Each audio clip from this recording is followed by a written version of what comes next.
सभी को प्रणाम, सभी को नमस्ते और बहुत-बहुत शुक्रिया कि आप सबने आज भी जॉइन किया। 120वां 120th सेशन है हमारा आज, तो हम आगे बढ़ते हैं गीता पर। एक छोटा-सा मंत्र देख लेता हूँ और उस पे बात करके फिर आगे बढ़ते हैं। बड़ा ही प्यारा मंत्र है, यजुर्वेद के 32वें अध्याय का 10वां श्लोक मंत्र है ये। यजुर्वेद का 3210 मंत्र। इसका मैं पहला पार्ट पढ़ता हूँ। स नो बंधुर्जनिता स विधाता धामानि वेद भुवनानि विश्वा। स नो बंधुर्जनिता स विधाता धामानि वेद भुवनानि विश्वा। स नो बंधुर्जनिता, वह परमेश्वर जो हमारा बंधु है, वह परमेश्वर जो हमारा जनिता, जन्म देने वाला, उत्पन्न करने वाला, पैदा करने वाला है, वो परमेश्वर जो हम सब का विधाता है, जो नियम विधान बनाने वाला है, नियमों को पूरा करने वाला है, हम सबको कंट्रोल करता है, वही परमात्मा स विश्वधामानि भुवनानि वेदः, वही परमात्मा जो सारे विश्व को, सब जगहों को, सब नामों को, स्थानों को, हमको जन्म देना, सब बातों को और इस सारे भुवन की सारी क्रिएशन को अच्छी तरह से जानता है। अब इसमें छोटे से इस मंत्र में बहुत सारी परमात्मा की बातें हमने देख ली कि हो गई। तो ये पता चल गया कि उस परमात्मा को हम अपना बंधु मानते हैं। बंधु, बंधु बड़ी सिंपल लैंग्वेज में तो कहा जाता है जो कि फ्रेंड्स होते हैं, मित्र होते हैं, जिनमें मित्रता का रिश्ता होता है, वो बंधु कहे जाते हैं। कई बार भाइयों को भी बंधु कहा जाता है। लेकिन बंधु का जो शब्द है वो बंधन से आता है। तो जो हमको बांधता है या जिसके साथ हम बंध जाते हैं, जो हमको बांध लेता है या हम जिसके साथ बंध जाते हैं, वो बंधु हो जाता है। तो हम परमात्मा के साथ बंधते भी हैं और वो हमको बांधता भी है, क्योंकि वही परमात्मा है जो हमको जन्म भी दे रहा है, हमारे जन्मों को भी जानता है, हमारे कर्मों को भी जानता है। वही परमात्मा जो इस विश्व को और भुवन को भी जानता है, वही परमात्मा जो सारी बातें जानकर ही हमको जन्म भी देता है और फिर उसके विधान पर ही हम चलते हैं। उसके बनाए नियम, उसके बनाए कानून, उसी पर हम चलते हैं, वो विधायक भी है। तो उस परमात्मा के साथ हम बंधते भी हैं और हम उसको अपना बंधु भी मानते हैं, जो हमारा मार्गदर्शन करता है, हमको हेल्प करता है, हमको हर चीज में आगे लेके जाता है, हमारी मदद करता है। अब ये बड़ी छोटी सी एक मंत्र की प्रार्थना मैंने पढ़ के आपको बताई है। वैसे तो जितना मर्जी इस पे चाहें हम आगे डीप जा सकते हैं, बातें कर सकते हैं, पर ये कॉन्सेप्ट्स हैं, तो इस कॉन्सेप्ट्स को समझ कर ही हम आगे बढ़ रहे हैं। चलिए गीता पर बात शुरू कर लेते हैं। हमने पिछली बार 13 श्लोक तक पूरा कर लिया था 7वें अध्याय का अपने इस लास्ट सेशन में। हम देख ये रहे हैं कि भगवान कृष्ण क्या कर रहे हैं। 14-15 तक भगवान कृष्ण यही बात करेंगे और 16 नंबर से कुछ चेंज हो जाएगी ट्रैक। भगवान कृष्ण क्या कर रहे हैं? भगवान कृष्ण बड़ी क्लियरली, बहुत ही क्लियरली तीनों की अलग अलग आइडेंटिटी एस्टैब्लिश कर रहे हैं। किन तीनों की? वही तीन जिसको हमने वैदिक वैल्यूज के अंदर परमानेंट या नित्य कहा है, यानी कि परमात्मा, जीवात्मा और प्रकृति। इन्हीं तीनों की बात वो बार बार करके इन चीजों को बार बार एस्टैब्लिश कर रहे हैं। वो कह रहे हैं कि तू जीवात्मा है, तो जीवात्मा जो है वो तो है, लेकिन तुझको मुझ में यानी कि परमात्मा में और प्रकृति में अंतर समझ आना चाहिए। यू नीड टू अंडरस्टैंड कि प्रकृति क्या है और परमात्मा क्या है। तो जब तुमको ये तीनों चीजों में फर्क नजर आएगा, अपने में तो तुझको पता है कि मैं जीवात्मा हूं और मैं जीवात्मा हूं, तो फिर प्रकृति और परमात्मा दोनों के साथ मुझको इंटरेक्शंस भी करनी है, डील भी करना है, काम भी करना है। लेकिन यहां पर तुझको दोनों में डिफरेंशिएशन करना सीखना पड़ेगा। तो इस थ्योरी, इस प्रिंसिपल को समझाने के लिए, जो कि बड़ा सिंपल सांख्य का प्रिंसिपल है, वेदों का प्रिंसिपल है कि प्रकृति, परमात्मा, जीवात्मा तीनों अलग अलग परमानेंट सत्ताएं हैं। अब इसमें मजे की बात ये है कि जीवात्मा जो होती हैं उनके ऊपर जब तक वो जन्म नहीं लेती या जन्म लेने लायक नहीं बनती, परमात्मा का कंट्रोल नहीं होता। परमात्मा ये निश्चित नहीं करता कि कितनी जीवात्माएं हैं, कितनी नहीं है, उसमें से आधी घटा दूं, आधी कम कर दूं या डबल बना दूं। ये परमात्मा निर्धारित नहीं करता। जन्म देता है वो दूसरी बात है, वो कर्मों पर है, क्योंकि विधाता है। प्रकृति के परमाणु कितने हैं इस पर भी परमात्मा कंट्रोल नहीं करता। ये दूसरी बात है कि किस स्पेसिफिक एरिया के अंदर प्रकृति के परमाणुओं को वो एक्टिवेट करेगा, वो उनसे काम करवाना शुरू करेगा, उन पर अपना तेज डालेगा, ये दूसरी बात है। लेकिन कितने परमाणु कहाँ कहाँ हैं ये वो उसको वो कंट्रोल नहीं करता। तो ये तीनों एक लेवल पर बड़ी इंडिपेंडेंट आइडेंटिटीज हैं, तीन। तो ये इंडिपेंडेंट आइडेंटिटीज को ही हम कहते हैं कि तीनों अनादि हैं, तीनों अनंत हैं, ना इनकी पैदाइश होती है ना ये मरते हैं, ये नित्य हैं, परमानेंट हैं। और यही हम कहते हैं कि तीनों को हम ब्रह्म भी कहते हैं। ब्रह्म, ब्रह्म, हम तीनों को ब्रह्म कहते हैं। ब्रह्म वो होता है जो नित्य और परमानेंट होता है, कभी मिटता नहीं है, हमेशा रहता है। और ब्रह्म वो होता है जो अपने स्वरूप में आकर विस्तार करना शुरू करता है, बढ़ाना, इंक्रीज करना, ज्यादा ज्यादा बढ़ाना और बड़ा करना या स्प्रेड आउट करना, ये सारे काम करता है। तो जो ये काम करता है, हम उनको, उन शक्तियों को ब्रह्म कहते हैं। और ये तीनों को ही हम ब्रह्म कहते हैं, और तीनों के अंदर ये क्वालिटीज होती हैं। तो अगर हम ये तीन समझ जाते हैं और हमको ये प्रिंसिपल समझ में आ जाता है कि हमको ये समझाया जा रहा है, तो फिर तो फिर हम रोज की जिंदगी में जन्म लेने के बाद, शरीर धारण करने के बाद, जीवन यापन करते वक्त हम कैसे कंफ्यूज हो जाते हैं कि परमात्मा और प्रकृति के अंदर हम भेद क्यों नहीं देखते। हम कंफ्यूज क्यों हो जाते हैं, हम ये क्यों सोचते हैं कि हमको एक दिख रहा है तो दूसरा दिख नहीं रहा, या दूसरा दिख रहा है तो उसी में हम डूब गए हैं। हम ये क्यों सोचते हैं, क्यों हम ये चीज सोचते हैं? इसी चीज को भगवान कृष्ण समझा रहे हैं, और वो समझा रहे हैं कि इसका कारण ये तीनों गुण हैं। ये तीनों गुण जो प्रकृति के अंदर हैं, सत्व, रजस और तमस गुण, जो कि हर एक एटम के अंदर होते हैं, जिसको हम इलेक्ट्रॉन, प्रोटॉन, न्यूट्रॉन कहते हैं। ये तीनों गुण ही हैं जिनके कारण तुम मुझको नहीं देख पाते और इन गुणों में ही अटक के रह जाते हो। तुम इन्हीं के फेर बदल के अंदर चिपके रह जाते हो, हालांकि तुम ये नहीं देख पाते कि ये गुण को एक्टिवेट मैंने ही किया है। ये मेरे ही निर्धारण, विधान, नियम, मेरे ही क्रिएशन से काम कर रहे हैं। ये तुम नहीं देख पाते और तुम इन गुणों के साथ ही जुड़ जाते हो। यही भगवान कृष्ण समझा रहे हैं इस चैप्टर में। अब बात यह है कि 7th चैप्टर को ज्ञान विज्ञान का चैप्टर कहा गया है, और इसको कहा गया है कि ये भक्ति की बातें शुरू करेगा और भक्ति कराएगा, भक्ति का योग देगा हमको, भक्ति योग, भक्ति से जुड़ना। अब भक्ति तो हमने करनी है, लेकिन भक्ति हमने किसकी करनी है?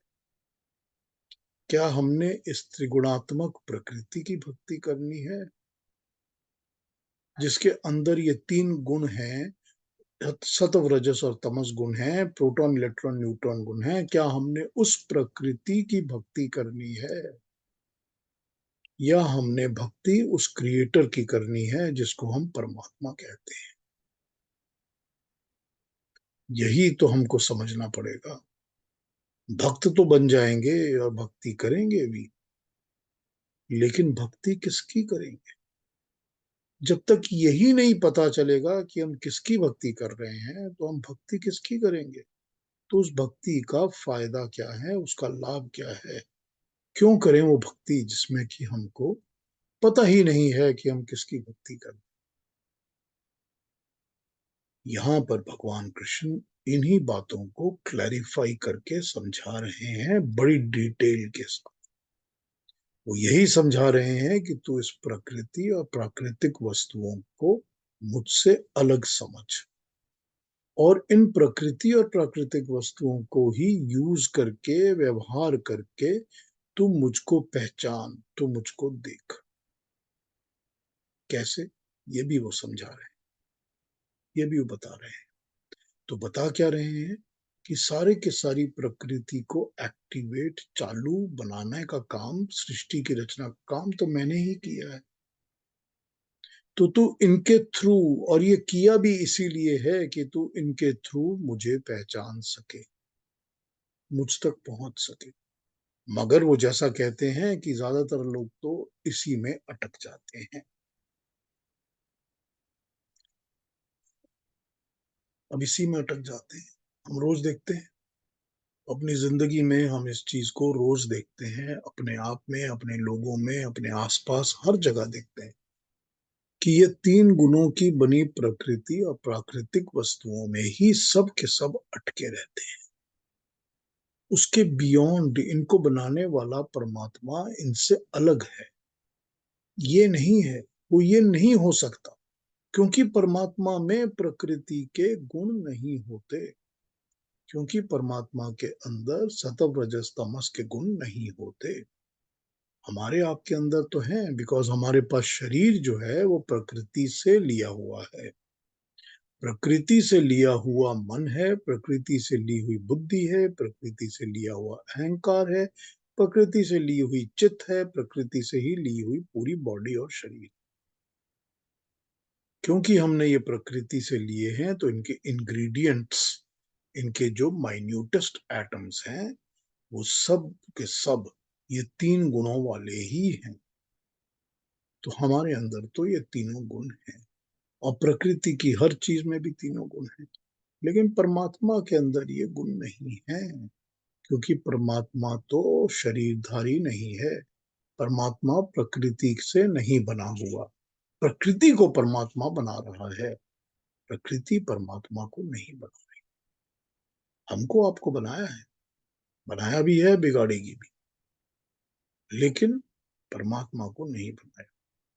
तो जब ये समझ में आ जाएगा कि भक्ति किसकी करनी है, क्या भक्ति उस प्रकृति की करनी है जो ये तीन गुण वाली है, या भक्ति उसकी करनी है जो इन चीजों को बनाता है, तो शक्ति की भक्ति करनी है या शक्तिमान की भक्ति करनी, जिसकी शक्ति है उसकी भक्ति करनी है, या जो उसने क्रिएट किया हुआ है उसकी भक्ति करनी है?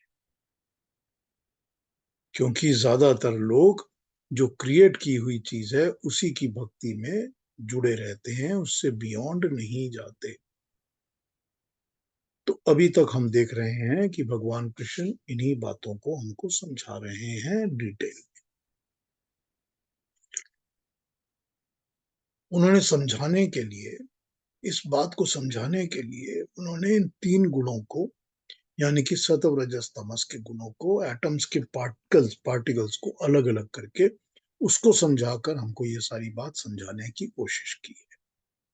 बहुत साइंटिफिक तरीके से, सांख्य दर्शन का जो विचार है उस तरीके से उन्होंने अपनी बात समझाई है। और ये हमको पता है कि भगवान कृष्ण सांख्य और योग दोनों दोनों के मास्टर थे। तो जब दोनों के मास्टर थे तो उसी चीज को समझाने का वो प्रयास करते हैं, उसी तरीके से प्रयास करते हैं। तो ये उन्होंने समझाया अभी तक हमको, और इसी बात को वो अगले एक और दो श्लोकों में कैरी फॉरवर्ड भी करेंगे, और यही समझाएंगे कि ये बात किस तरह से बनती है, क्यों हम ये कह रहे हैं, क्या कह रहे हैं। तो अगले 14 और 15 श्लोक देख लेते हैं ना, फिर उस पर आगे चर्चा करते हैं, बात करते हैं, क्योंकि 16 से ट्रैक थोड़ी बदल जाए। तो अरुणा जी 14 15 हमको पढ़ दीजिए प्लीज। जी। दैवी ह्येषा गुणमयी मम माया दुरत्यया मामेव ये प्रपद्यन्ते मायामेतां तरन्ति ते न मां दुष्कृतिनो मूढाः प्रपद्यन्ते नराधमाः मायया परतज्ञाना आसुरं भावमाश्रिताः। Thank you very much Arun ji, thank you so much.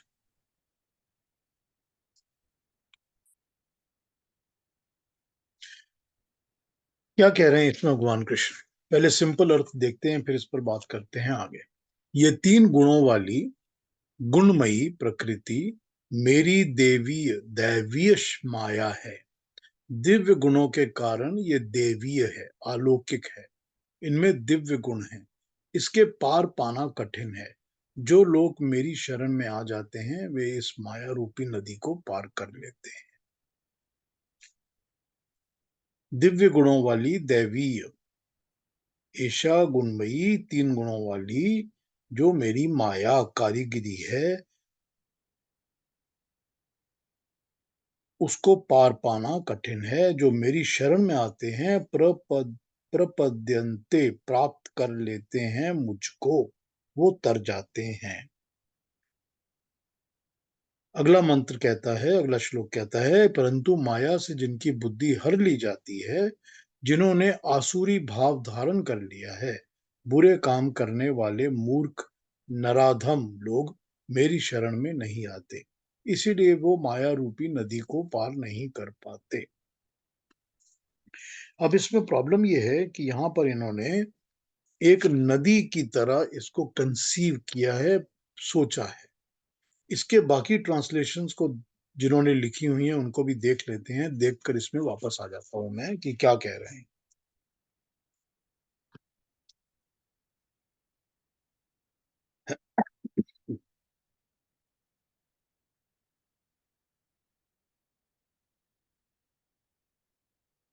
For the most Maya, the wheel of mind consisting of the three gunas, those are the modes of the nature, is extremely difficult to break through. Those who, however, constantly adore me alone are able to cross this. Those whose wisdom has been carried away by the Maya and are of demonic nature, such foolish and vile men of evil deeds do not adore me.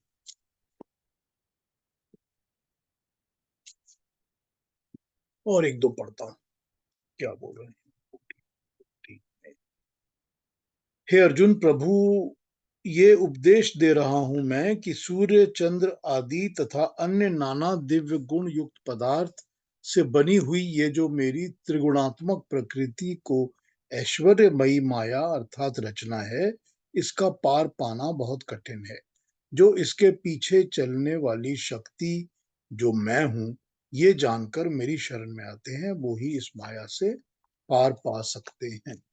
जो इस रचना रूपी माया के फेर में नहीं पड़ते और सामूहिक कल्याण यज्ञ रूप कर्म करते हैं, मगर जो इसको नहीं करते वो आसुरी भाव वाले हैं और अपने व्यक्तिगत स्वार्थ की पूर्ति के लिए ही जीवन बिताते हैं, क्योंकि इनका उद्देश्य यज्ञमय भावना या ज्ञान या भौतिक संसार नहीं होता, इससे पार पाना नहीं होता, वो इसी में डूबे रहते हैं। भाग्यहीन मूढ़ नराधम मेरी शरण में नहीं आ पाते। एक और फिर वापस आता हूं। यह अद्वितीय शक्ति त्रिगुणात्मक माया परमात्मा से ही प्रकट हुई है। इसके बल से बचना बहुत मुश्किल है। वे लोग जो परमात्मा का निरंतर चिंतन करते हैं, वे ही इस माया की शक्ति के जाल से पार पा सकते हैं। आसुरी प्रकृति वाले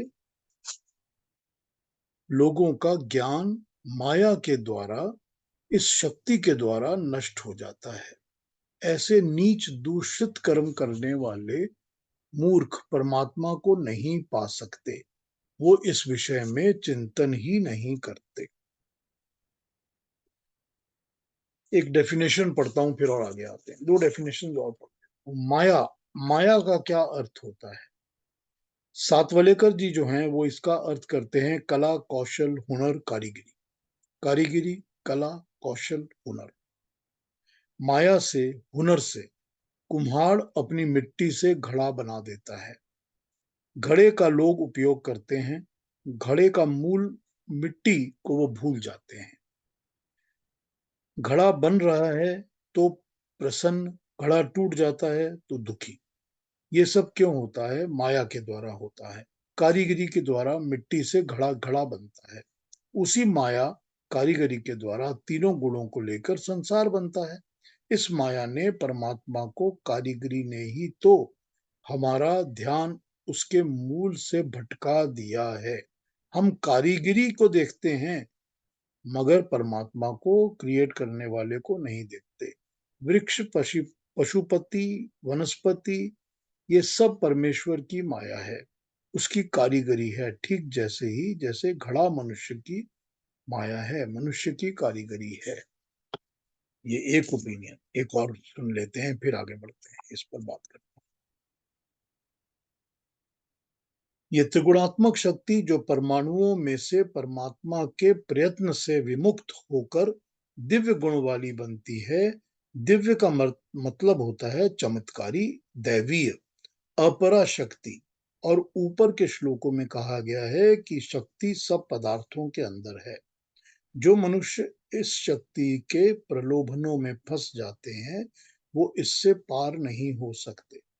इसे पार करना बहुत ही मुश्किल है। इसे पार करने के लिए परमात्मा का चिंतन ही सहायक है।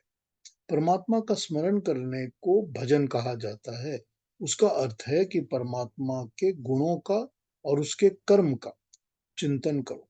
इस चिंतन से मनुष्य ज्ञान पाता है। और त्रिगुणात्मक शक्ति क्या है, इसका परमात्मा से क्या संबंध है, वो इस माया से और इस जाल से बच जाता है। वही बात क्या समझा रहे हैं भगवान कृष्ण? भगवान कृष्ण वही समझा रहे हैं कि ये जो त्रिगुणात्मक शक्ति है, जो ये संसार देखते हो, जो मैं क्रिएट करता हूँ, ये मेरी माया है। माया का अर्थ क्या होता है? अगर हम वैदिक संस्कृत की तरफ ध्यान देते हैं तो हमको समझ में आता है कि माया का अर्थ होता है हर एक वो काम, हर एक वो क्रिया, काम क्रिया जो कि कॉमन इंसान की समझ और उसके काम से अलग और दूर है। जो भी हमको, मेरे को, आपको जो भी समझ में आता है कि मैं ये काम कर सकता हूं, आप भी कर सकते हैं, कोई भी कर सकता है, लेकिन इसके बियॉन्ड जब कोई कुछ काम करता है तो हम उसको माया का नाम दे देते हैं। तो माया क्या है? वही चमत्कार, कारीगरी, ये सब कुछ माया है। तो जब ये सब कुछ माया है तो ये जो क्रिएशन बनी है, मैं और आप तो बना नहीं सकते। ये जो प्रकृति है, जो 3 गुण हैं, ये जो तीनों की बनाई प्रकृति है, ये ना मैं बना सकता हूं ना आप बना सकते। तो जब हम नहीं बना सकते तो हम इसको माया कहते हैं। और माया किसकी है? माया परमात्मा की। तो यहाँ पर वो क्या कह रहे हैं? वो कह रहे हैं कि ये सारी मेरी यानी कि परमात्मा की माया है, उसकी क्रिएशन है। अब माया का अर्थ इल्यूजन नहीं होता, माया का अर्थ भ्रम नहीं होता। ये नहीं होता कि सिर्फ जादू है, जो दिखता तो है पर है नहीं, ऐसा नहीं। तो यहाँ पर माया का अर्थ समझ कर ही आगे बढ़ना पड़ेगा कि माया का अर्थ है कि जो है, ठीक है, जो एक चीज है, जो किसी की कारीगरी है। अब वही जो इन्होंने एग्जाम्पल यूज किया मटके का और घड़े का, तो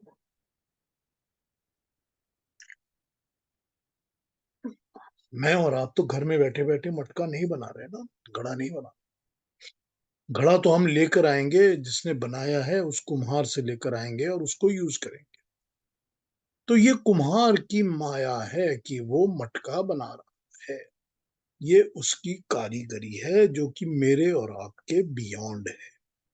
ये एक बड़ा ही pedestal on the lowest level example है समझने के लिए कि हम कैसे समझें कि कारीगरी में और बनाने वाले में फर्क है, और जो बन गया उसमें भी फर्क है। तो शक्ति, शक्तिवान और क्रिया, या जो बन गया एंड प्रोडक्ट, ये सब चीजें अलग अलग, ये हमें पता है। हम तो मटका घर में ले आते हैं, घड़ा, और उसको यूज करते हैं और पानी से उसको ठंडा करके पानी पीते हैं, और फिर उसके बाद लगता है कि जब घड़ा टूट गया तो बड़ा दुख होता है। करेक्ट। लेकिन क्या वो घड़ा जिस मट्टी से बना, वो मट्टी ही तो थी ना जो रॉ मटेरियल था, उस मट्टी से तो कुम्हार की माया ने ही उस मटके को, घड़े को बनाया है। इस एग्जाम्पल को यूज करके उन्होंने बात समझाई है आपको, हमको, कि ये जो क्रिएशन है सारी, ये इल्यूजन नहीं है। अगर आपने कहीं कहीं पर, जैसा कि वेदांती कभी कभी कहते हैं इस बात को, कि ये सारी की सारी क्रिएशन इल्यूजन है, ये है ही नहीं, ये हमको दिखती है मगर है नहीं, इन रियलिटी कुछ नहीं। लेकिन इन रियलिटी तो है ना, आपको हमको पता है ना कि ये है। तो अगर ये है तो हम इसको माया कहते हैं। माया क्यों कहते हैं? क्योंकि ये उसकी कारीगरी है, क्रिएशन है। वही बना सकता है जो दिव्य चीज है, दैवीय शक्ति है। दैवीय शक्ति जो दिव्य गुणों को यूज करती है। दिव्य गुण जो कि सारी क्रिएशन के अंदर पावर्स होते हैं, उसको यूज करना। जब हम विंड मिल को बनाते हैं और हवा की ताकत से अपने विंड मिल को चलाते हैं, उससे इलेक्ट्रिसिटी पैदा करते हैं, तो हम कहते हैं कि वो परमात्मा की, यानी कि प्रभु की दी हुई जो हवा है, विंड है, वो विंड जो उसकी दैवीय शक्ति है, उसको यूज करके हमने इलेक्ट्रिसिटी प्रोड्यूस की है। ठीक। विद्य, वो जो हवा चल रही है वो तो उसी की दैवीय शक्ति है। तो इस तरह की जितनी भी क्रिएशन के अंदर शक्तियां हैं, जो कि उनकी बनाई हुई दिव्य शक्तियां हैं, जिसके अंदर परमात्मा के गुण हैं, परमात्मा ने ही उनको क्रिएट किया है, हम उन सब को देवीय शक्तियां कहते हैं, दैवीय शक्ति कहते हैं। देवीय शक्ति, दिव्य पदार्थ। तो जितने भी दिव्य पदार्थ हैं वही उसकी माया है, वो सब उसके कारण ही बने हुए हैं।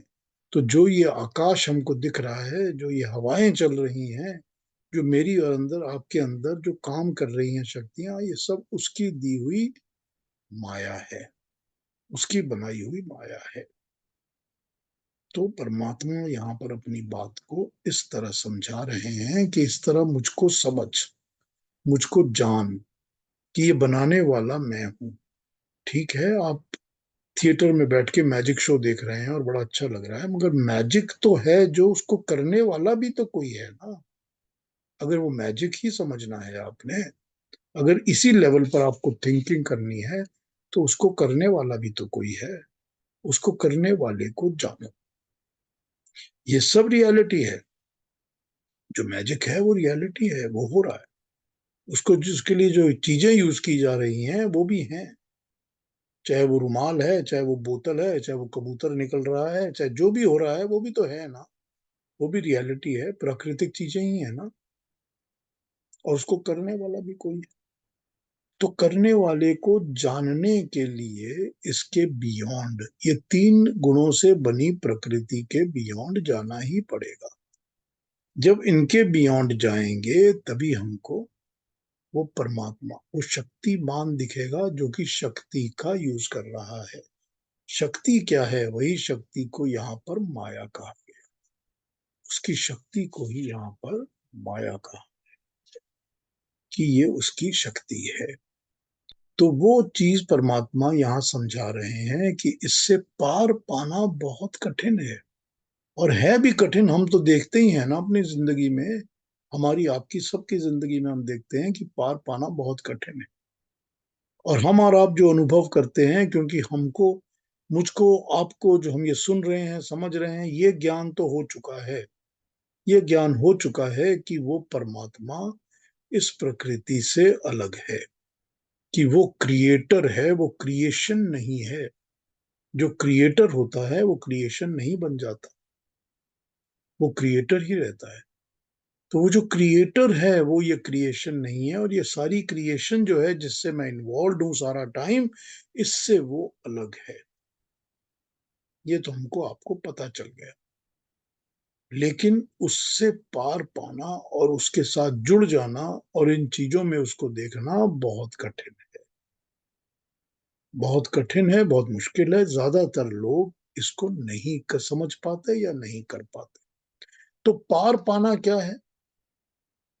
ये जो सारी प्रकृति है और इसकी जो शक्तियां हैं, मायाएं हैं, इनको पार पाना क्या है? ये ऐसे ही है जैसे किसी नदी के अक्रॉस जाना होता है कि हमको तैर के उस साइड पे पहुंचना है। तो तैर के उस साइड पे पहुंचना बहुत कठिन है, क्योंकि नदी में वेव्स बहुत स्ट्रांग हैं, पानी बहुत डीप है, उसमें अलग अलग किस्म के जानवर हैं जो हमको खा जाएंगे रास्ते में।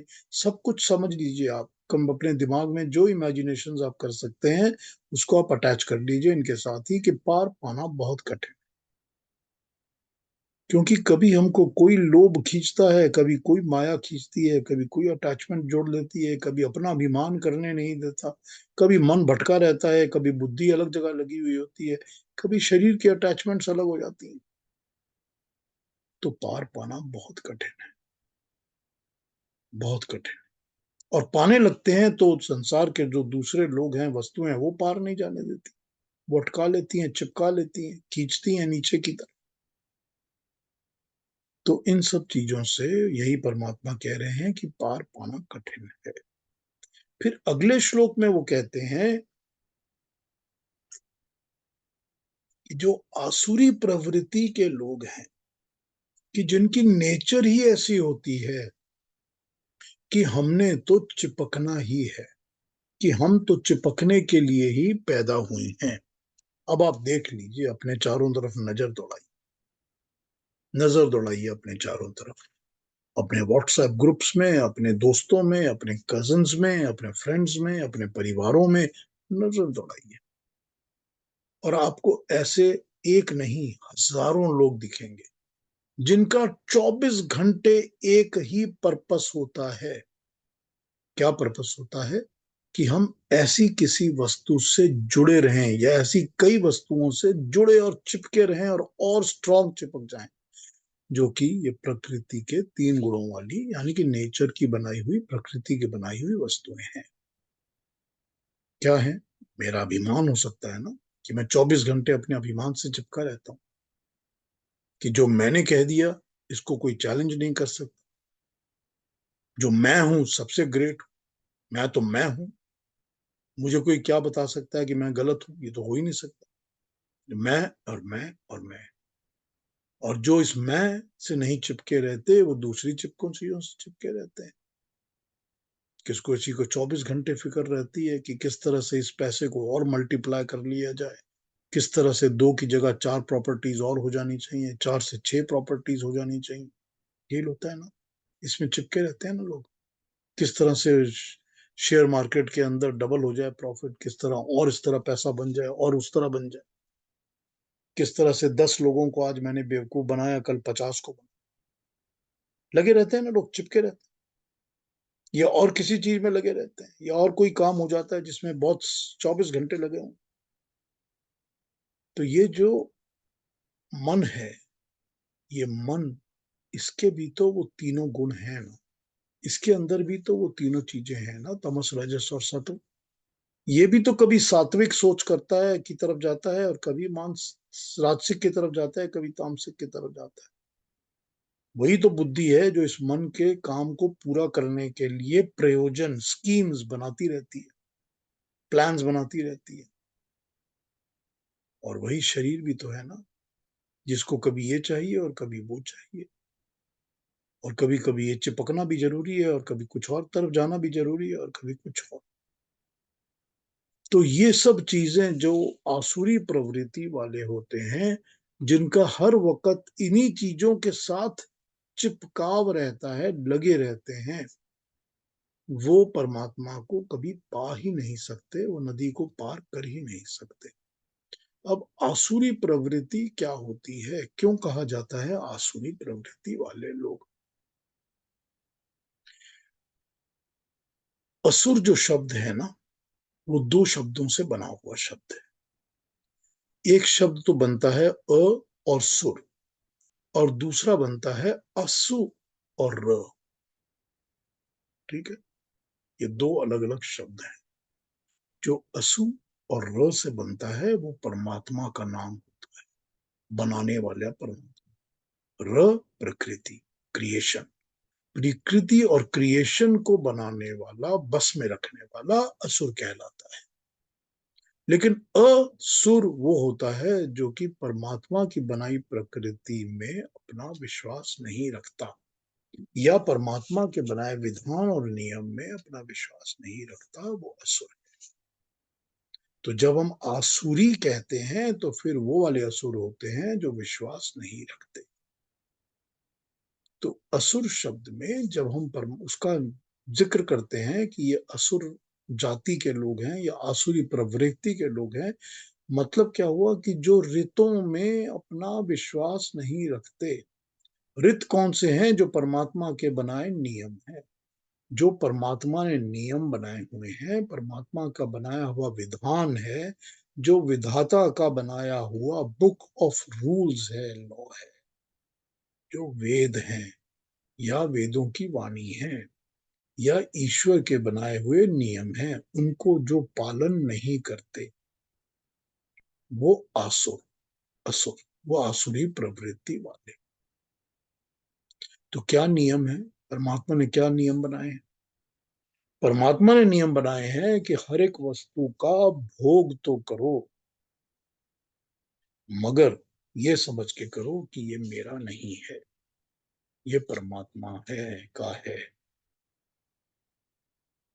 ईशावास्यम यदम इदम सर्वम यत् किंच जगत्याम जगत तेन तक्तेन भुंजिता मागरिधा कस्यधनम। तुम किसके ऊपर लालच कर रहे हो? कस्य स्वीधनम, किस चीज का लालच कर रहे हो? मागरिधा, गिद्ध की तरह किसके ऊपर आंखें टिकाकर बैठे हुए हो? क्या ये तुम्हारा है? क्योंकि ईशा परमात्मा, ईशावास्यम इदम, ये सब चीजों के अंदर वो परमात्मा ही वास कर रहा है, वही इसका मालिक है। यत किंच जगत्याम जगत, जो भी इस पृथ्वी में तुमको दिखता है, जो भी गतिवान है, जो भी चल रहा है, तुम्हारे सांस जो चल रहे हैं, तुम्हारा रक्त, शरीर में जो खून चल रहा है, ये हवाएं जो चल रही हैं, ये पृथ्वी जो चक्कर काट रही है, ये सूरज की किरणें जो आ रही हैं, ये सब कुछ जगत्याम जगत का हिस्सा है। इसी को जगत कहते हैं। इन किसी भी वस्तु पर तुम्हारा कोई भी अधिकार नहीं है। तुम इन सब चीजों को व्यवहार करते हो, यूज करते हो, लेकिन तुम इनके ऊपर अपना आधिपत्य, अपनी ओनरशिप एस्टैब्लिश नहीं कर सकते। तो फिर किस चीज का लालच करते हो? बड़ा बेसिक प्रिंसिपल है ना, जो समझा दिया ईश्वर ने, परमात्मा ने। क्यों समझ नहीं आता? कौन है इस दुनिया में जो कह सकता है कि मेरी सांसों पर तो मेरा कंट्रोल है? जिसने अपनी अपनी सांसों पर पूरा कंट्रोल किया, उसकी भी तो सांसें खत्म हो गई ना, कंट्रोल भी खत्म हो गया, सांस भी खत्म हो गई, मिली ही नहीं फिर। कौन कह सकता है? जब पता है कि इनमें मेरा कंट्रोल नहीं है, तो उस तरह यूज करो कि ये परमात्मा की वस्तु है, हमको दी गई है, इसका अच्छी तरह व्यवहार करना चाहिए। तो जो प्रिंसिपल को फॉलो नहीं करेगा वो आसुरी प्रवृत्ति वाला होगा। जो लॉज को, रूल्स को फॉलो नहीं करेगा वो आसुरी प्रवृत्ति वाला होगा।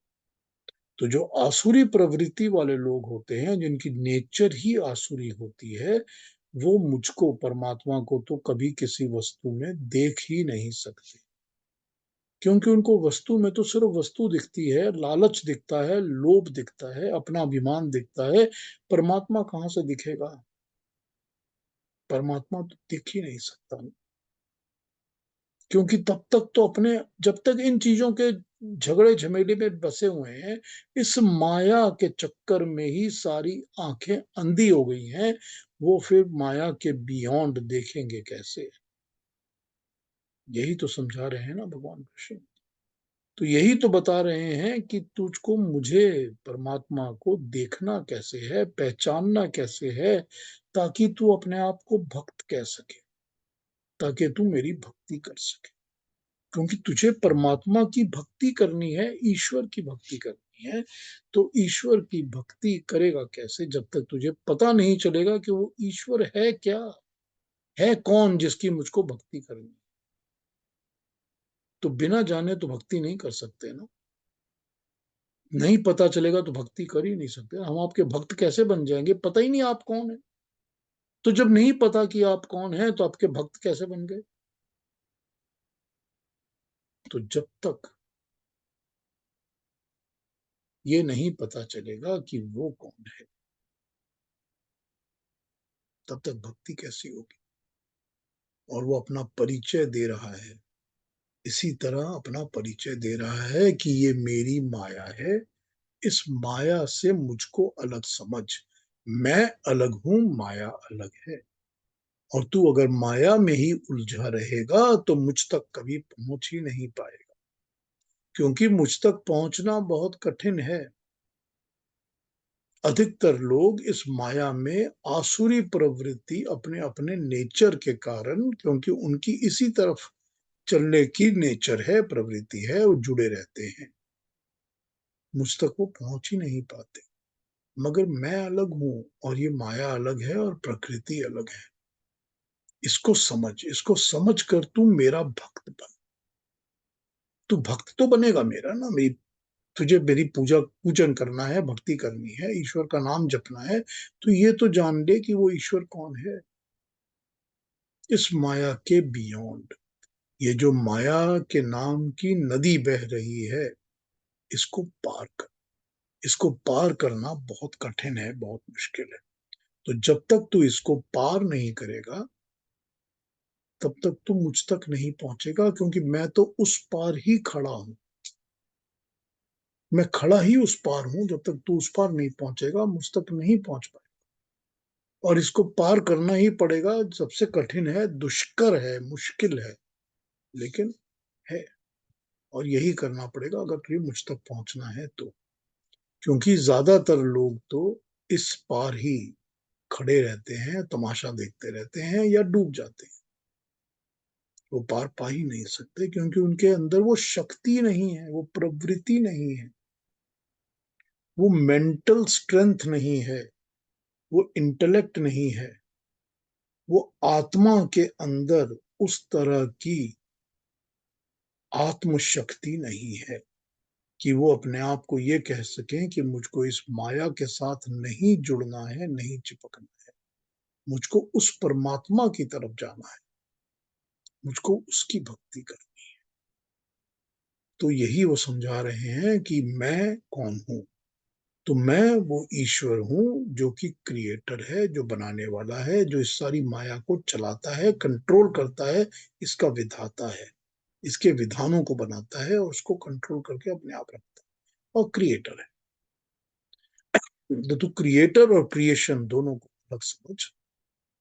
क्रिएशन के ही चक्कर में फंसा मत रहे, उस क्रिएटर को देख। अब तू मेरा भक्त बन जा, क्योंकि तुझे पता चल जाएगा कि वो क्रिएटर अलग है और क्रिएशन। तो जब तुझे पता चल जाएगा तो तू मेरी भक्ति प्रॉपर तरीके से, अच्छे तरीके से कर सके। तो ये इन्होंने अभी तक 14, 15 तक पर श्लोक तक ये समझाया है। 16 से इनका कुछ अलग ट्रैक हो जाएगा। अब ये भक्तों की बात करेंगे। अभी तक तो ये भक्ति की बात कर रहे थे कि किसकी भक्ति करनी है, और परमात्मा की बात कर रहे थे कि परमात्मा कौन है जिसकी भक्ति करनी है, और क्या है जिसकी भक्ति नहीं करनी। जिसकी भक्ति नहीं करनी, इसको तो बड़े डिटेल में समझा दिया। क्यों? क्योंकि उसी में अटके रहते हैं, क्योंकि सब उसमें अटके रहते हैं, हम आप सब दुनिया में उसमें अटके रहते हैं। तो उसको डिटेल में समझा दिया कि कौन सी ऐसी चीज है जिसकी भक्ति नहीं करनी, और भक्ति किसकी करनी है, वो मैं हूं। तो ये परमात्मा अपनी बात इस तरह समझा रहा है। अब 16वां श्लोक जो है उसको हम कल पिकअप करेंगे। तो आज कोई और क्वेश्चंस, कोई बात हो अभी तक कुछ पूछना हो तो प्लीज पूछ लीजिए। अपने अपने माइक्रोफोन्स ऑन कर लीजिए और मुझे पूछ लीजिए, जिसको भी जो पूछना हो प्लीज पूछ लीजिए। सर मैं पूछूं? हाँ श्वेता जी, जरूर, क्यों नहीं, बिल्कुल। सर आपने ये बोला कि creator and creation, Shaktimaan and शक्ति, की परमात्मा क्रिएटर है तो वो अपने क्रिएशन में नहीं हो सकता है। तो हम सभी तो क्रिएशन ही है ना, हम सब तो जीवात्मा जो है हम सब क्रिएशन है, पर हमारे अंदर तो परमात्मा का अंश है ना। अब ये तो पता चल गया ना हमको कि जो ये क्रिएशन है, ये सारी क्रिएशन में के अंदर भी तो परमात्मा का अंश है ना। ये तो पता चल गया ना। उसी की शक्ति है ना जो क्रिएशन को बना रही है, चला रही है। तो ये तो पता चल गया कि हर एक वो अणु, हर एक वो एटम जो एक्टिवेट होता है, जो काम कर रहा होता है, उसमें परमात्मा की शक्ति काम कर रही है। तो हर चीज में जब परमात्मा की शक्ति काम कर रही है तो उन्हीं चीजों से तो हमारा शरीर और हम बने हुए हैं ना। हमारे अंदर भी तो परमात्मा की ही शक्ति काम कर रही है। तो परमात्मा तो हमारे अंदर अंत में मौजूद है ही, क्योंकि उसी की शक्ति तो हमारे अंदर काम कर रही है। जैसे कण कण में ईश्वर है, हर एक कण में परमात्मा मौजूद है, उसी तरह से हमारे अंदर जो कण है उसके अंदर भी तो परमात्मा मौजूद है। तो समझ में आती है बात? नहीं सर, मुझे थोड़ा कंफ्यूजिंग लग रहा है ये स्टेटमेंट कि बताइए क्या परमात्मा, बताइए ना, क्या कंफ्यूजिंग है? आपने बोला कि जो क्रिएटर है वो क्रिएशन में नहीं हो सकते हैं, बट वही कि हमारे तो कण कण में परमात्मा है, तो नहीं वो नहीं, स्टेटमेंट मुझे। जो क्रिएटर है और क्रिएशन है ये दो अलग अलग चीजें। क्रिएटर से क्रिएशन बनती है, क्रिएशन से क्रिएटर नहीं बनती। यहां तक तो ठीक है ना? जी। तो अगर क्रिएशन जो है वो क्रिएटर से बनती है तो क्रिएशन के अंदर क्रिएटर की शक्ति मौजूद है। ठीक, तभी क्रिएशन काम कर रही है। जिस साइंटिस्ट ने, जिस इंजीनियर ने एरोप्लेन को डिजाइन किया और बनाया और फिर अब प्लेन को चला रहे हैं, उड़ा रहे हैं, तो आपको पता है कि उसकी जो शक्ति है, जो उसकी इंटेलिजेंस है, जो उसकी क्रिएटिव सेंस है, वो तो उसके अंदर मौजूद है ही। वो उसके अंदर मौजूद नहीं होता, वो उसके अंदर तो उसकी शक्ति तो मौजूद है। तो अगर हम उस शक्ति को ही परमात्मा का स्वरूप समझें, जब हमारे अंदर आएगी तो हमको पता चलेगा हमारे अंदर भी वही शक्ति काम कर रही है जो कि सारी क्रिएशन में काम कर रही है। तो क्रिएशन में काम करने के लिए तो वो शक्ति हमारे अंदर भी है ना। अब जब हर चीज में उसकी शक्ति काम कर रही है, तो उसी तरह से प्राण शक्ति में भी तो उसकी शक्ति काम कर रही है, और सांसों की शक्ति में भी तो उसकी शक्ति काम कर रही है। इसको समझने में मुश्किल कहाँ है? जब ये समझ में आ जाता है कि हवा जो है वो परमात्मा की शक्ति है जो उसी को चलाती है। हवा हवा हवा चलती ही परमात्मा की शक्ति से। जब ये समझ में आ गई बात कि छोटी सी बात है कि वो परमात्मा की शक्ति है, उसी से हवा चलेगी, तो ये भी समझ में आ गया कि सांस भी उसी की शक्ति से चलेगी। तो हर सांस जो हम अंदर ले रहे हैं वायु ही तो है ना, ऑक्सीजन ही तो है ना। तो उस ऑक्सीजन के अंदर भी तो वो तीनों परमाणु है ना, एटम्स के। तो जब वो तीनों परमाणु ही ऑक्सीजन बनाते हैं और हमारे अंदर आते हैं, तो हमारे अंदर भी तो वो परमात्मा की शक्ति से ही काम चल रहा है। फिर जो प्राण हमारे अंदर हैं, जिनसे कि हम जीवित हैं, हम जिंदा कहलाते हैं, वो प्राण भी तो परमात्मा की ही शक्ति है, उसी की दी हुई वस्तु है। तब जब ये सब कुछ उसका दिया हुआ है तो हमारे अंदर तो वो हमेशा ही है। जितने मेरे बॉडी के मसल्स हैं, बोन्स हैं, रक्त है, ब्लड, सब कुछ उन एटम्स का ही बना हुआ है जो उसकी शक्ति से चल रहा है। हर एटम के अंदर उसकी परमात्मा की शक्ति है और अपनी इन शक्तियों के द्वारा ही मेरे अंदर वो परमात्मा मौजूद है। कुछ समझ में आ रही है? अभी भी कंफ्यूजन है? नहीं सर, नहीं है कंफ्यूजन? पूछ क्लियर है। लीजिए, पूछ लीजिए। नहीं नहीं नहीं, ये नहीं समझ में आ गया। आपने वो एरोप्लेन वाला एग्जाम्पल दिया ना, कि जो शक्ति है वो हमारे अंदर है, परमात्मा नहीं। उनके उनकी शक्तियां हमारे अंदर है। नहीं, वो शक्तियों को ही हम कहते हैं कि मेरे अंदर मेरा परमात्मा भी मौजूद है। उसी के स्वरूप में तो आत्मा मौजूद है ना। अब उसको भी समझाता हूं आपको थोड़ा और। I don't want to confuse, मैं और इसको डिटेल में समझाता हूं। जिन शक्तियों से परमात्मा हमारे अंदर मौजूद है, वो सारी शक्तियां हमारे अंदर अभी तक जो मैंने आपको बताई हैं, वो प्राकृतिक वस्तुओं की हैं, यानी कि 3 गुणों वाली वस्तुओं की हैं। ठीक, यही समझाया ना अभी तक आपको मैंने। चाहे वो सांस भी है, वो भी तो 3 गुणों वाली है ना। वही मैंने बताया ना आपको, ऑक्सीजन में भी तो तीनों गुण है ना। अब मैं आपको बताता हूं कि एक गुण और है, वो होता है चेतन सत्ता। चेतन का मतलब होता है कॉन्शियस, अवेयर, जो जड़ नहीं होता। प्राकृतिक की हर वस्तु जो हमने अभी तक आपको बताई है, प्रकृति और प्रकृति की वस्तुएं, ये सारी की सारी वस्तुएं जड़ वस्तुएं हैं, यानी कि इनके अंदर चेतन कॉन्शियसनेस नहीं होती। ये सब जड़ चीजें हैं जिनको चलाने के लिए कोई शक्तिमान की जरूरत होती है। तो इन सब चीजों को चलाने वाला परमात्मा है। लेकिन जो चेतन होता है, वो अवेयर होता है, उसको हम जीवात्मा कहते हैं। तो जब शरीर के अंदर एक चेतन वस्तु आती है, तो उसका साथ देने के लिए परमात्मा अपने स्वरूप में उसके साथ आता है।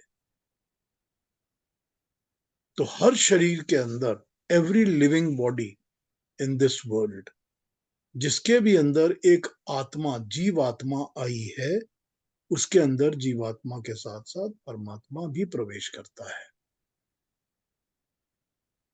तो एक तो ये समझ लीजिए कि शक्तियां चला रहा है वो परमात्मा, और दूसरा, वो जीवात्मा के साथ परमात्मा प्रवेश करता है, क्योंकि प्रवेश करके ही तो वो सारी शक्तियों को चलाएगा ना। तो शक्ति को चलाने वाला वो परमात्मा मेरे आपके शरीर के अंदर जो शक्ति चला रहा है, तो अंदर भी तो वो बैठा है ना। और उसके लिए तो कोई रिस्ट्रेन नहीं है ना कि वो 1,000 लोगों बॉडीज में बैठ सकता है, 22,000 में बैठ सकता है, उससे ज्यादा नहीं बैठ सकता। कोई रिस्ट्रेन तो है नहीं उसके अंदर, क्योंकि वो सर्वशक्तिमान, सर्वज्ञ है। He is everywhere and he knows everything and he is all powerful, omnipotent जिसको कहते हैं। तो अगर आप इस तरह इस बात को समझेंगी तो आपको समझ में आएगा कि परमात्मा हमारे अंदर मौजूद है। मैंने और कंफ्यूज कर दिया आपको? नहीं सर, क्लियर है। मैं और चिंतन करूंगी इस बात पे। हाँ जी, रवि जी क्या कहेंगे आप? एंड कर रहे थे, आपने आप कहा कि भी माया से बाहर निकलना है हमने। उसके लिए भी इंटेलिजेंस चाहिए। जैसे हमें इंटेलिजेंस नहीं है, वो कैसे चैनल करेगी इंटेलिजेंस हर एक मनुष्य के अंदर उसको निकलने के लिए? जो इंटेलिजेंस है, वो मन की प्रवृत्ति को फॉलो करती है, मन की गुलामी करती है। जो आपका मन कहता है, वो इंटेलिजेंस उसी काम को पूरा करने के लिए प्लान्स बनाती है, कार्यक्रम करती है, उसके लिए पूरा लेआउट बनाती है। तो मन जो है, वो पहले होना चाहिए कि मुझे परमात्मा के साथ जुड़ना है। और मन जो है, वो आत्मा की शक्तियों से काम करता है। तो अगर आत्मा इस तरफ की है जिसके अंदर सारी डिजायर्स, इच्छाएं किसी एक पर्टिकुलर टाइप की चीजें की हैं, तो मन उसी तरह का करेगा। तो इसी को कहते हैं कि आत्मा के ऊपर संस्कार डालना या आत्मा की प्रवृत्तियों को ठीक करना, तो मन अपने आप ठीक रास्ते पे चलेगा। ठीक है। इसका मतलब ये है कि जो हम पिछले एक जन्म का संस्कार लेके आए हैं उससे ये आगे चलेंगे, या उसी जीवन में हमारे ऊपर ऐसे सर्कमस्टांसेस आते हैं कि हम हमारे संस्कार वैसे बनते जाते हैं। किसी मतलब किसी बुरी कंपनी में रह के उससे जो हमारा जो मन है उसमें घूमता है, वो मन जो है इंटेलिजेंस को कहता है। वो संस्कार तो पिछले होते हैं या वहीं बनते हैं या आगे कैसे होता है? हर एक कर्म, हर एक सोच, हर किया हुआ काम कोई ना कोई छाप छोड़ के जाता है। जो छाप छोड़ के जाता है वो संस्कार बनता जाता है। हम अगर एक किताब पढ़ रहे हैं तो वो किताब हमारे ऊपर एक इम्प्रेशन छोड़ के जाती है। जो हमारे ऊपर छोड़ के जाती है वो हमारा संस्कार बनता है। मैं और आप जो कन्वर्सेशन कर रहे हैं ये भी हमारे ऊपर एक संस्कार छोड़ेगी। हर चीज एक संस्कार बनती है। पिछले अगले सारे संस्कार ही संस्कार भरे हुए। अब उन संस्कारों का आप एक निचोड़ बना लीजिए और कहिए कि इतने सारे संस्कार तो अच्छी क्वालिटी में आते हैं, इतने संस्कार मीडियम में आते हैं, इतने संस्कार खराब में। अगर आपने उसका ग्रुपिंग कर लिया तो आपको पता चल जाएगा कि कौन सी आत्मा के अंदर कितने अच्छे, कितने मीडियम, कितने बुरे संस्कार पड़े हुए हैं। औरों की जरूरत नहीं, अपनी आत्मा की तरफ ध्यान दे डालिए, अपनी ही तरफ ध्यान डाल के सोचिए, तो आपको ये बात पता चल जाएगी। जब इसकी पता चल जाएगी तो ये पता चल जाएगा कि मन जो है वो आत्मा की आवाज सुनकर किन संस्कारों की पूर्ति करने के लिए हर वक्त भटकता रहता है। ऑल द टाइम किस वक्त भटकता रहता है, किस काम के लिए भटकता है। जिस काम के लिए मन भटक रहा है बुद्धि वही काम करती है, उसका उपाय ढूंढती है। तो ये होती है आत्मा के ऊपर जो संस्कार पड़े हुए हैं और पढ़ते ही रहते हैं। तो हमारे अंदर पिछले और उसके पिछले और उसके पिछले और उसके पिछले पता नहीं कितने जन्मों के संस्कार पड़े, और अब भी हम डाली जा रहे हैं। तो हमारे पास ये चॉइस होती है कि हम पुराने बुरे संस्कारों को वॉश आउट करें, क्लीन करें और अच्छों को डालें। तो हमारा मन करेगा कि हम परमात्मा की भक्ति करें, नहीं तो करेगा कि हम दूसरे बुरे कामों में लग जाएं। ठीक है। सर आपसे मुझे एक बात पूछनी थी। नहीं, पहले अलका जी ने हाथ उठाया हुआ है, उनकी बात पूछते हैं। ठीक। हाँ जी मैं अलका जी। ये पूछना चाह रही थी कि ये जो 3 सत्व रजस तमस हैं, किसी के दिन तो इसमें से किसी की प्रधानता रहती है, किसी दिन किसी की, ऐसा क्यों होता है? क्या ये हमारे सोच के कारण? नहीं, ये कोई दिन जरूरत भी तो है ना। जरूरत भी तो है ना। मुझे अगर खाना खाना है तो खाने के अंदर भी तो तीनों गुण है ना। अब मैं आलू और टमाटर की सब्जी खा रहा हूं तो आलू के अंदर तमस ज्यादा है, टमाटर के अंदर नहीं है उतना ज्यादा, पर है तो तमस और रजस मिला हुआ था। और फिर गुण भी तो है ना उसके अंदर, सत्व भी तो है ना उसके अंदर, जो मेरे को अच्छी क्वालिटीज भी देगा ना। और मुझको अगर कहीं पर जाकर बैठना है तो मेरा शरीर है, मुझे शरीर का एक वेट भी तो चाहिए ना, ताकि मैं शरीर से काम कर सकूं। तो वेट जो है वो तो तमस से आएगा ना, और एक्टिविटी रजस से आएगी।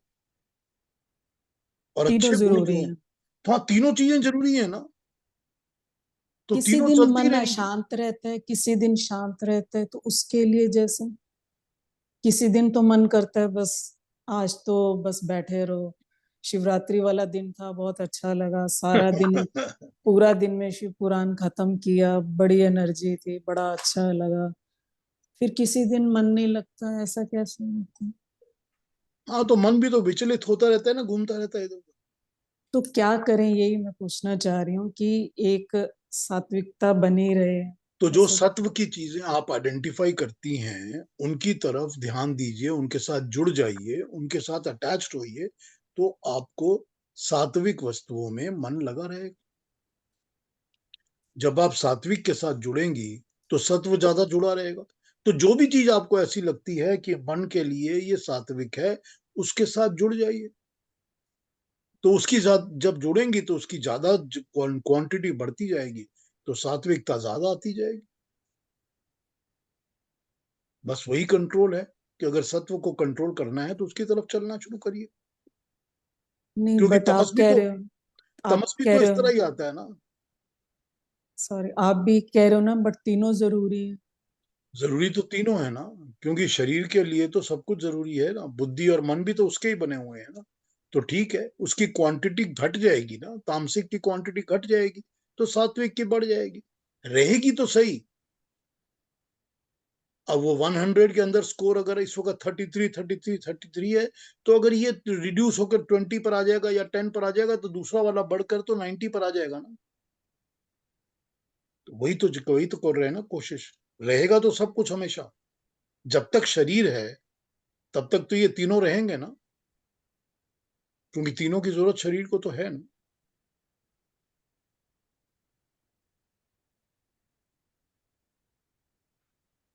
ठीक है। ठीक है। हाँ इंदु जी, अब आप पूछिए, क्या पूछ रही थी?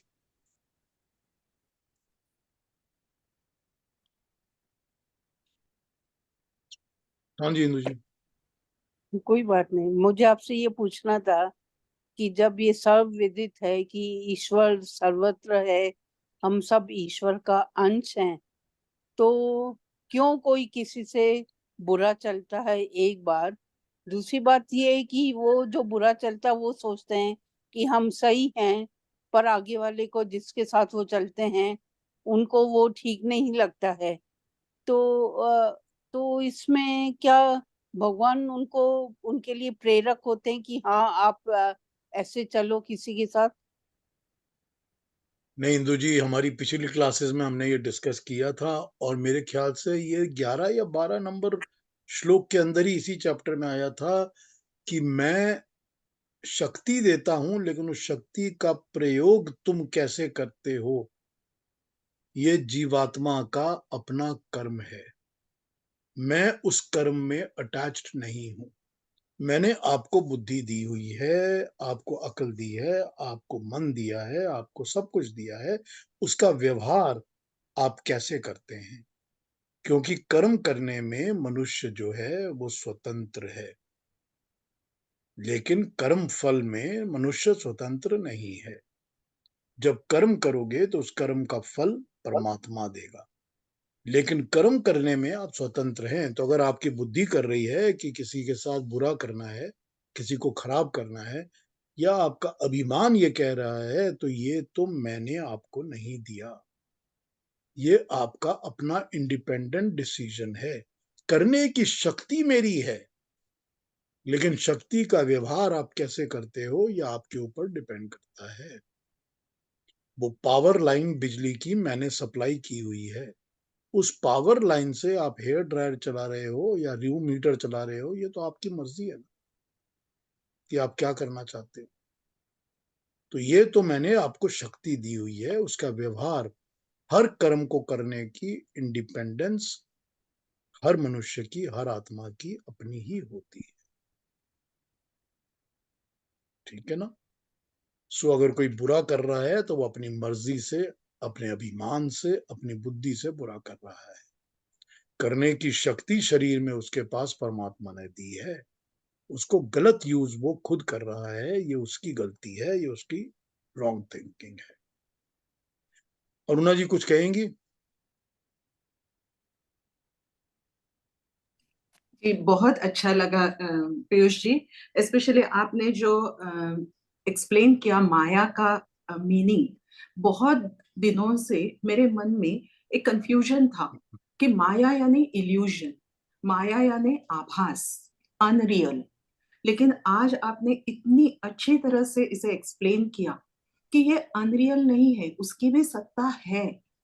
और आपने जो यानी भगवान श्री कृष्ण ने उसे नदी की उपमा दी है, लेकिन ये तो भवसागर है, और इस भवसागर को पार करना यही हमारा फाइनल एम होना चाहिए, ना कि ये सब अनरियल है बोल के इसे इग्नोर करना।